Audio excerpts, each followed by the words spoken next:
Hello everyone, today I'm here to review for you Hard to Get, which is a cooperative, word-based sort of party game. Now this is from Gameplay Publishing, who did provide me the review copy to talk about. I'm going to teach you roughly how you play the game and then go through some pros and cons to let you know if this is going to be a game for you. Hard to Get is sort of a mixture of other games such as Codenames and Similo.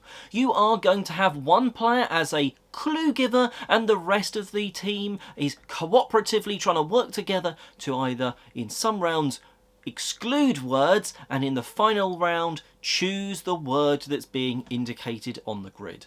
So at the start of the game, a grid of 16 words, 4x4 grid, is going to be formed by these words. The clue giver is going to take a card and it's going to indicate where on that grid is their sort of special key word that's going to be hard to get. And once you've got that, you're going to be taking a dilemma card from the top of the deck and then reading it out loud and playing it up one way or the other to indicate which the keyword in the middle is more like. Those dilemmas range from things such as big spoon and little spoon, hot and cold, and well, some very weird and wonderful combinations and opposites.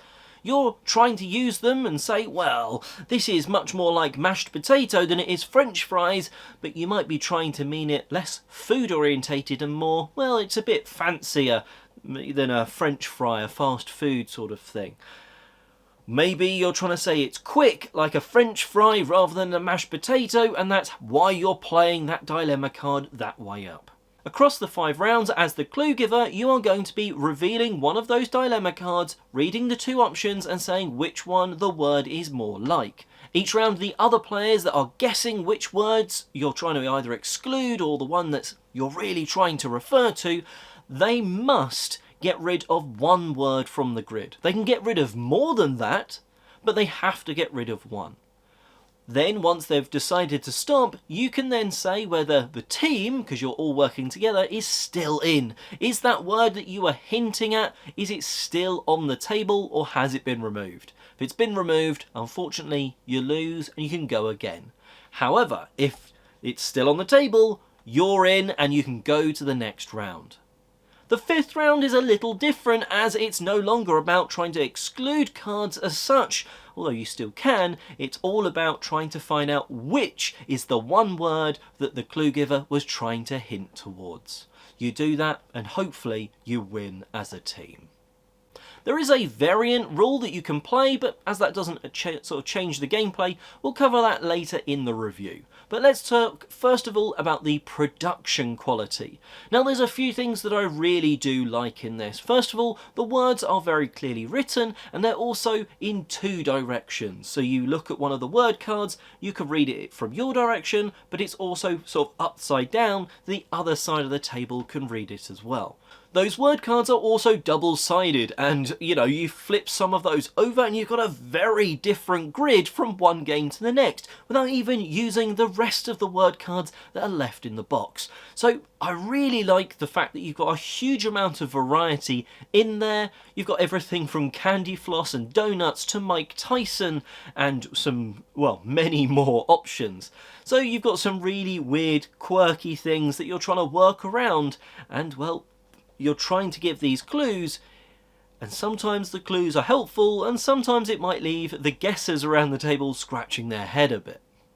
As I alluded to, it does feel a bit like Codenames or Similo sort of combined together because you are working cooperatively, and I do like that. I think it's a nice spin on those word games where in Codenames you're working against another team to try and do it first. Well, in this, everyone is playing together and you get some really funny discussions as you've got this weird dilemma and they're trying to somehow use its logic. And then they realise, we've got the previous round's dilemma cards still visible because they're nicely put into those box slots, which I really like that.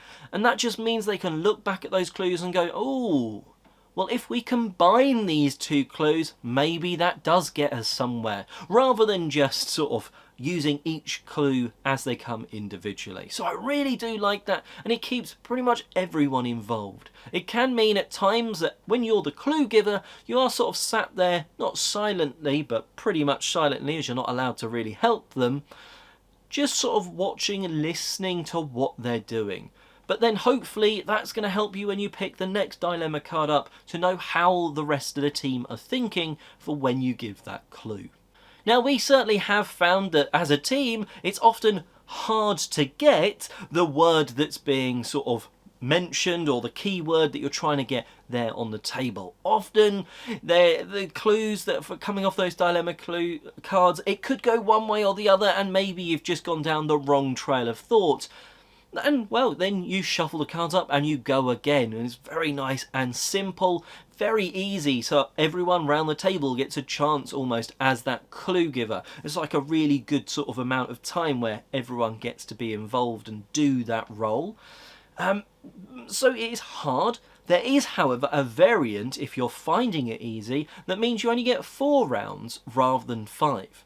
I would have preferred there to have been a variant the other way. I would have preferred it maybe not to have had a 6th round, but one thing that we have tried, and I think we'll probably carry on with, is that you draw 2 dilemma cards as the clue giver at the start of the game, and you choose one of them to use. Then in the next round you've still got 1 left, you draw 1 up as normal, and you've still got that choice of 2.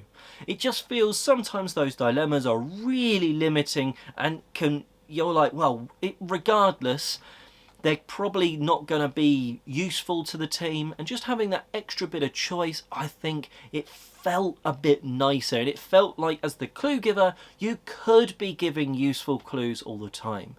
And like I say, we have found it hard to get that sort of keyword, so while there is a variant to make it harder, I do wish there was a variant just to make it a little easier for clearly us noobs, at least until we get up to this, like, fully up to speed. And we've played a number of games, and well, we're not much better. But then we're not always necessarily good at games like Codenames, etc. anyway, so if you're smashing games of that, well, maybe the harder variant in this one would be for you.